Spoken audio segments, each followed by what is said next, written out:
Hello everyone, welcome to Inside Learning. And in today's topic, we will be discussing the paper to commerce subject, legal aspect of business.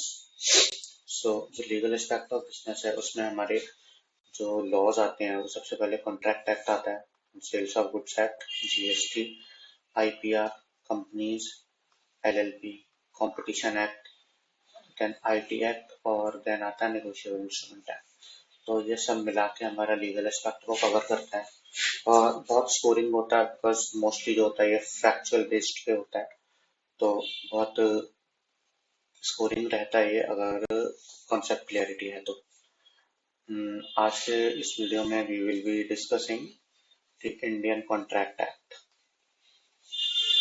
तो Indian contract act की अगर हम बात करें तो जो Indian contract act होता है वो 1 सितंबर 1872 में इम्प्लीमेंट हुआ था ऑल ओवर इंडिया और now it is extended to whole India including JNK। तो जो कॉन्ट्रैक्ट या एग्रीमेंट होता है, the contract of the agreement between the various parties are framed and validated by the Indian contract act 1872।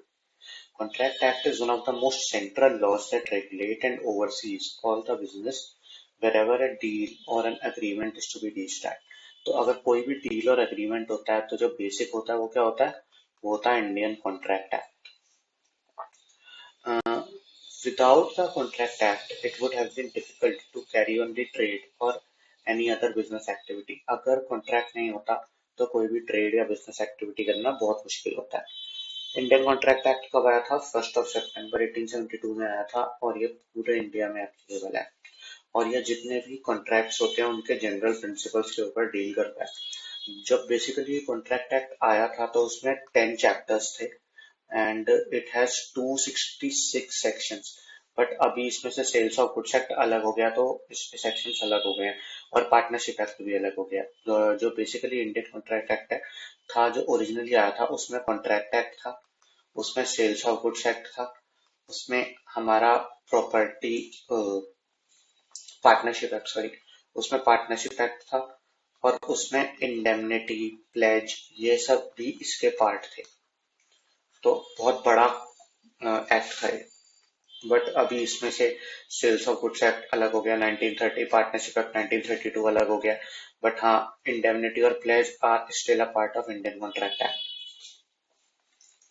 So section 2H जो बोलता है Indian contract act का, वो बोलता है a contract is an agreement that is enforceable by law.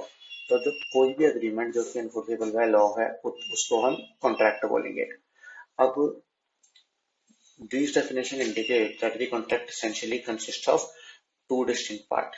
इसका मतलब कि कॉन्ट्रैक्ट को एनफोर्स होने के लिए दो पार्टों की नीड है, that is there must be an agreement and such an agreement must be enforceable by law. तो एक तो अग्रीमेंट जरूर होना चाहिए और ऊपर से वो जो अग्रीमेंट है वो एनफोर्सिबल बाय लॉ भी होना चाहिए, मतलब वो लॉफुली राइट होना चाहिए, गलत नहीं होना चाहिए लॉ की आंखों में। Therefore, a contract is a combination of two elements, that is an agreement and an obligation। तो अग्रीमेंट होना तो अभी हम पढ़ के आए, इट इज वेरी नेसेसरी, बिना अग्रीमेंट के कोई कॉन्ट्रैक्ट बन ही नहीं सकता। एंड ऑब्लिगेशन, अगर कोई कॉन्ट्रैक्ट बना है तो दोनों पार्टीज पे एक ऑब्लिगेशन रहेगा कॉन्ट्रैक्ट को पूरा करने का, है ना। बिना ऑब्लिगेशन के कोई कॉन्ट्रैक्ट पूरा नहीं हो सकता। So this was the basic about the Indian contract act. अब हम बात करते हैं कुछ इंपॉर्टेंट टर्म्स की जो कि कॉन्ट्रैक्ट एक्ट में होते हैं। जैसे होता है ऑफर और प्रपोजल। ऑफर को ही प्रपोजल बोलते हैं। A proposal is also termed as an offer. An offer is a proposal by one person whereby he expresses his willingness to enter into the contractual obligation in return for a promise, act or forbearance। तो जो proposal होता है उसमें जो एक person होता है वो अपनी विलिंगनेस शो करता है कि हाँ मेरे को कॉन्ट्रैक्ट में आना है। सपोज ए और बी के बीच में कॉन्ट्रैक्ट हुआ, ए बी को अप्रोच करता है कि भाई will you be a part of my contract.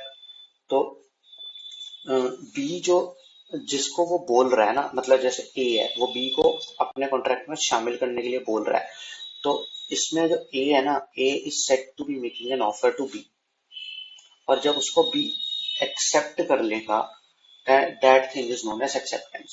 तो सेक्शन 2A में लिखा है when one person signifies his willingness to do or abstain from doing anything with a view of obtaining the assent of the other to such act or abstinence, he is set to making a proposal or an offer. The person making the proposal or offer is called as the proposer, and the person to whom the proposal is made is called the offeree. तो जब एक person अपनी willingness show करता है दूसरे person को कोई भी काम के लिए कॉन्ट्रैक्ट में आने के लिए, उस चीज को हम बोलते हैं प्रपोजल। अब इस केस में ए कौन हो गया? ए हो गया हमारा प्रपोजर और बी क्या हो गया? हमारा ऑफरी। ठीक है, ये तो हो गई प्रपोजल की बात। अब एक्सेप्टेंस भी बहुत जरूरी है।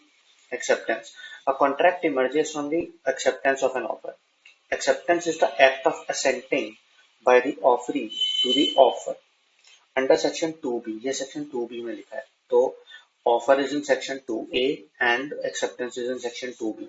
Under Section 2B of the Indian Contract Act, when a person to whom the proposal is made signifies his assent thereto, assent thereto मतलब कि जब वो अपनी सिग्निफिकेंस शो करता है, अपनी assent शो करता है, assent मतलब that he also wants to do the contract, तो उसको हम बोलते हैं कि प्रपोजल जो है एक्सेप्ट हो चुका है।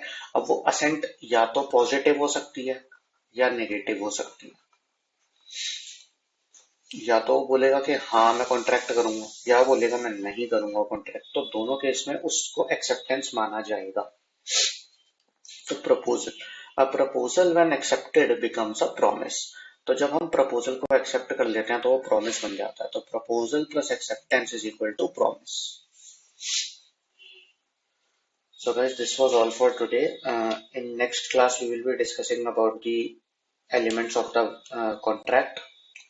If you are new to the channel, please subscribe to the channel and hit the bell icon for further updates. And if you want any topic to be covered, please comment down below.